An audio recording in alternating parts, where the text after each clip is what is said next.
Good morning. You have this dust. There. Stop over there. Should I just keep banging? Okay. Hi. So,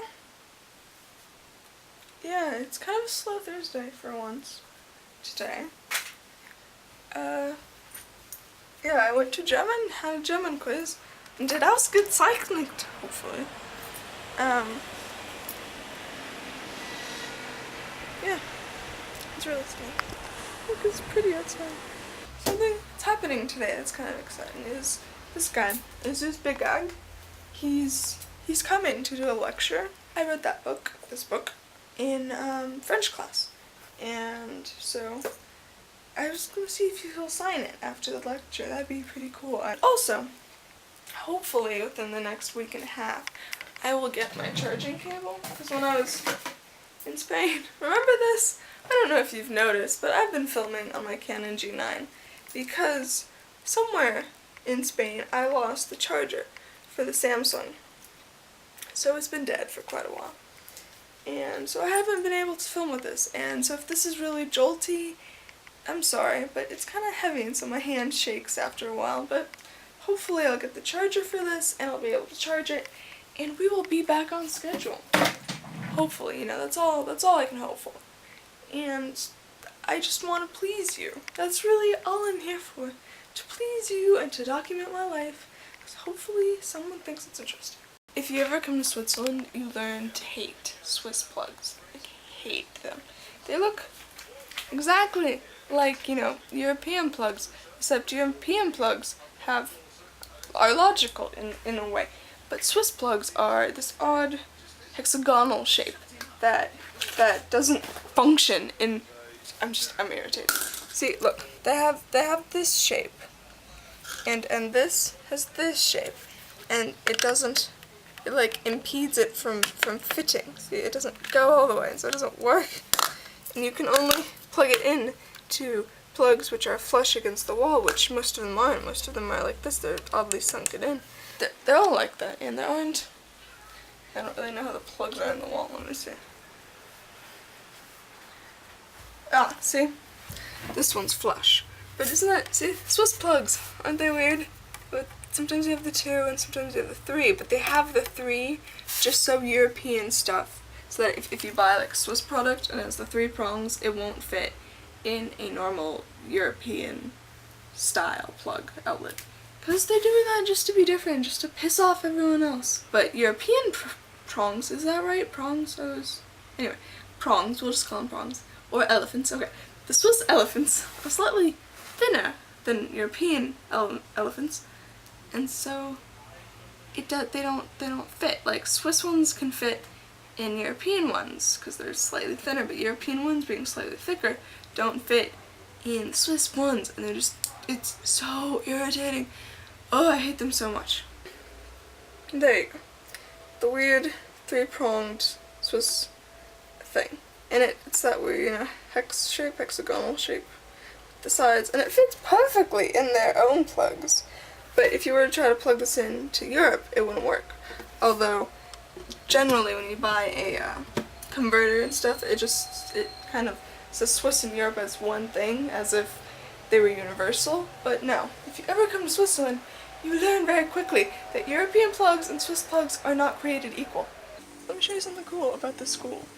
Our library is in the bunker underneath the school. Yeah. Bunker doors. Isn't that cool? They got this like heavy lead doors. Let me see. Yeah.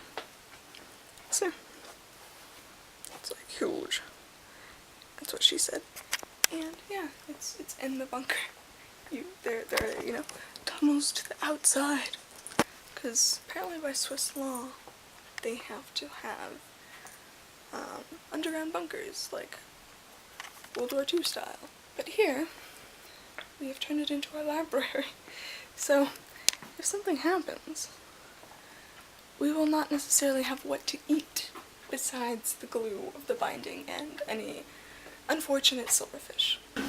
My students are freer than these children from religious schools holding a sacred book in their hand and striking their faces with its contents in order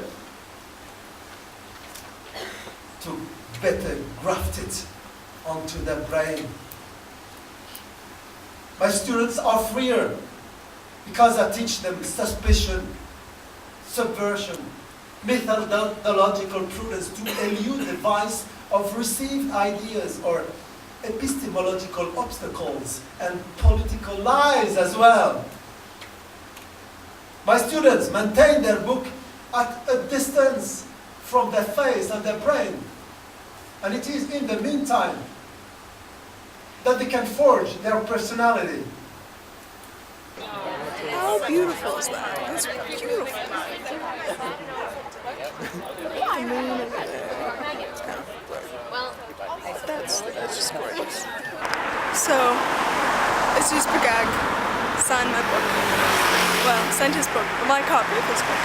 And I'm super happy. I'm like really chuffed. I literally had to find people in the crowd, you know, of people. I had to find people to be like, look, he signed my book, look at it. It's so cute, he even put a little heart. Duh.